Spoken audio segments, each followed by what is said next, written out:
Well, let's get into this conversation now. The embattled, cash-strapped bus line, it's called Rea Vaya.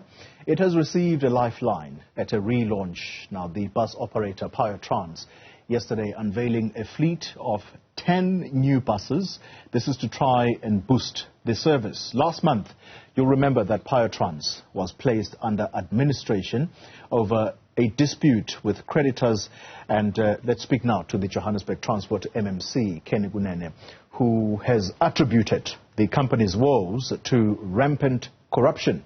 Well, he's here to tell us exactly what he means by that and perhaps who might be responsible. Mr. Kunene, thank you very much for your time.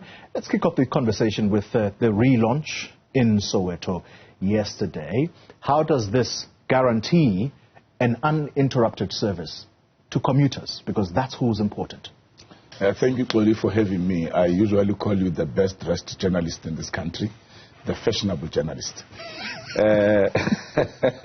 You know, I'm a fashionista, so I know. Mr. Kunene, you're trying to disarm me here. I'm going to continue with my line of questioning. Let's deal with that first question. Xoli, yesterday was a great day for me. Yeah.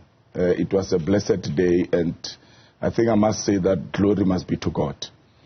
I met these shareholders last year in March when there was a strike because PioTrans was not being paid that 8 million by the city of Johannesburg, and they couldn't pay the drivers.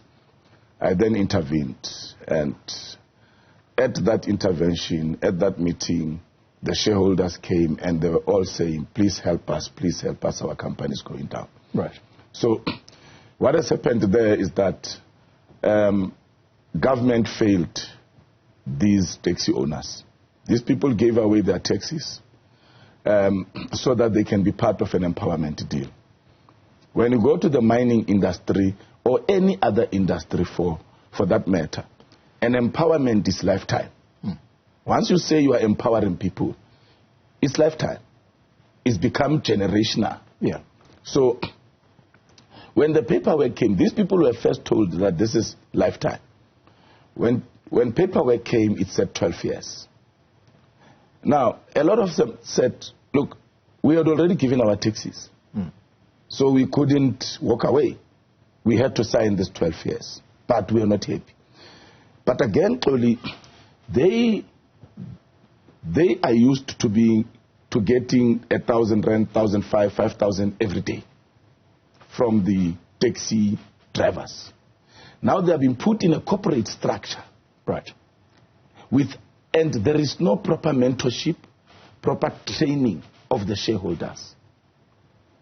So the people that came in, the board that was appointed, the CEOs, finance managers, HR managers, mechanics, everybody realizing that these people don't know what's going on.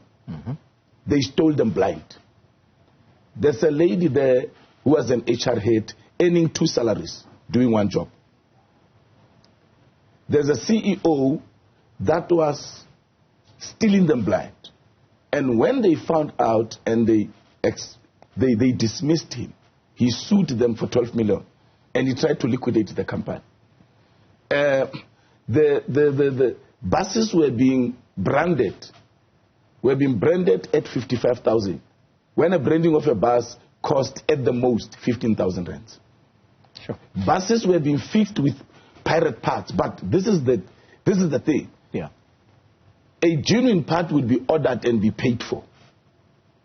But a part that gets 2 PioTrans for a bus, it's a pirate part, which is 10%, 20% the price of what was paid for. So everybody went there to just kill this business. So evil people. Let's talk then about the very company that continues to run Rea Vaya. In fact, you're going to have to explain that to us because that very same company, PioTrans, it's now been placed under administration. This happened in December. And it's exactly to the issues you're talking about, maladministration, corruption. who is responsible for running operations now? Because, as we mentioned earlier, a new fleet of 10 buses was brought in yesterday. Who's running operations? It is the business rescue practitioner. So what happened is the shareholders, I asked for a meeting of the shareholders last year, March, because these shareholders were saying, help us, help us. I said, no, I want to address all the shareholders. Because I'm a businessman before I'm a politician, and I understand how business works. Right. And I met all the shareholders, and I said, look, there are some of you who have asked me to help. Is that a unanimous decision? They said, yes. I said, number one, your biggest problem is that you have shareholders in the board. I don't want to see a shareholder in the board. Number two, if I am to help you, you need to appoint independent board of directors. So that, and you must appoint people who understand the business, but who also understand how companies operate. And they said, you appoint them on our behalf. And they did a resolution. The previous chairperson was then instructed by the shareholders to write a letter to me to ask me to assist them to headhunt members of the board, independent board of directors, which I did. And then this board of directors became like a doctor. They examined this body, PioTrans.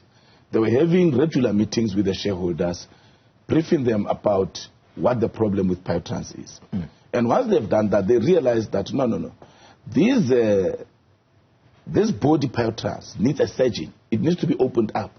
Because this cancer, we can't just trace where it comes from. We can see there's a cancer. We can see there's diabetes. We can see there's whatever. So they then proposed to me, end of October, that they want to apply for this company to be put under business rescue, but they are not on CIPC, so they can't. But by the grace of God, just a few days later, two companies individually decided to apply for PioTrans to be put, two creditors to be put under business rescue. Okay. So that then assisted them. Now, when the business rescue is appointed, it means all the creditors, remember, PioTrans owes about 180 million, of which 80 million is SARS. About 80 million is SARS. So it now ring fences the creditors. They can now demand money. The business rescue practitioner is appointed by the High Court. He now runs PioTrans. Up until when? Is there a time period? There is no time period. He needs to get the company to a healthy. This body, he needs to cut the cancer and then close the body and say, now shareholders, here is PioTrans. It's healthy, it's cash positive, it's making money for you. So, there is no time period. Okay. He got the creditors together this week. I think on Wednesday, he met with all the creditors. The creditors, 98.6% of the creditors voted for him and showed confidence in him. Okay. So now, the High Court appointed him. I wrote on behalf of the city of Johannesburg our support for him to be the BRP. So now he is going to run the affairs of PioTrans, get it on. But I asked the board, what is the problem and what is the solution? Yes, we've got the BRP, but what is the solution? They said PioTrans needs money or buses.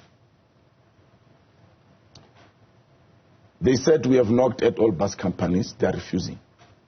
I went myself, tried to use my profile to engage these bus companies. They all refused. But then I spoke to my big brother, my friend, Bramandla Kaba, in Durban. I was supposed to have flown to Durban on Wednesday, last week. But he then said, no, Ubabumsibi, Ushonile. Remember, he started Santiago with Ubabumsibi. So I'm coming to Joburg to be part of the arrangement of the funeral. let's meet on Tuesday. We met on Tuesday. I explained to him the problem. And I said, help me to help these people. Remember, Babu Mandla is not just in the taxi industry, he's also in the bus industry. And he understood. Wednesday, he brought his team. I brought former board members to explain the details. Once they found each other, I then, on Thursday, he came again, brought his team, I brought the BRP. And at that meeting, they were able to find each other. Then myself and Bramanda Kaba said, right, there's a deal here. Bramanda said, I'm prepared to help. Then we left the BRP and these guys to now go and do the administrative work. So, in essence, Mandla Kaba becomes one of the shareholders. Is he a new shareholder in Rea Vaya now, or should we say PioTrans? No. He's not a new shareholder. Does he hold any stake? He does not hold any stake. He has leased the buses to PioTrans.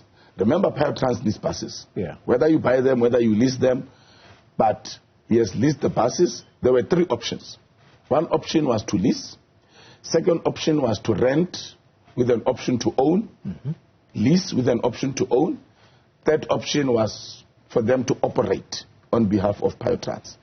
But we then agreed that the leasing, whether lease or lease to own, would be a better option. But we left that to the BRP and the team of Bramandla.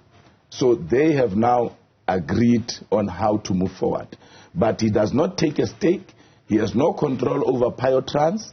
All that he has done is to take the risk by being a surety on behalf of PioTrans to the bus companies that have refused to give us buses to say, look, let me take the fleet, give me the fleet.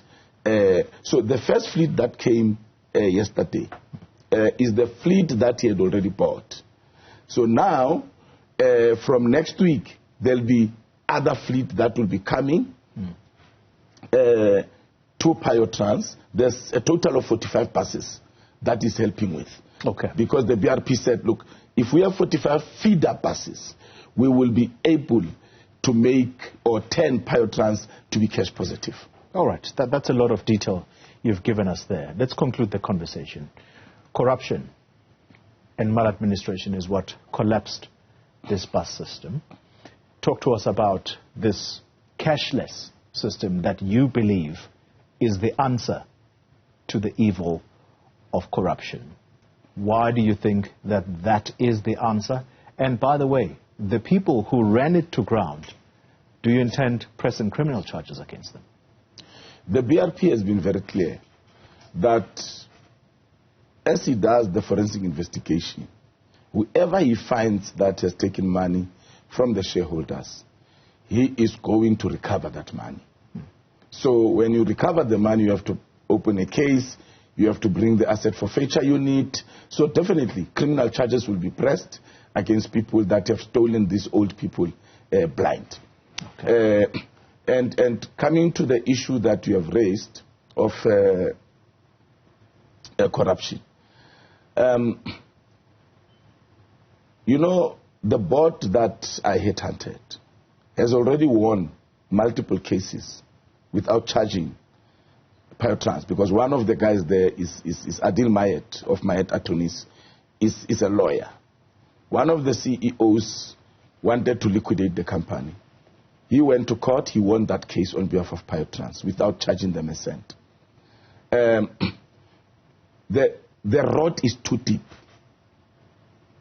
And I'm happy that we have a person in the caliber of Mr. Mahir Tayop, who is the BRP. Because he's not just a chartered accountant, he's also a forensic investigator.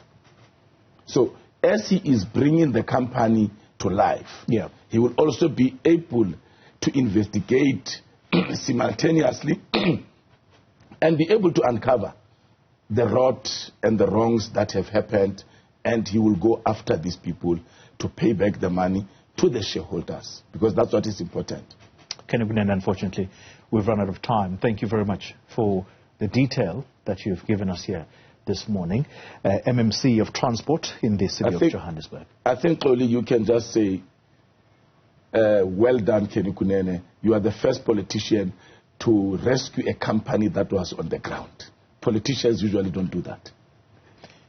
Should we congratulate you once the people on the ground are saying this Rea Vaya bus system is working seamlessly?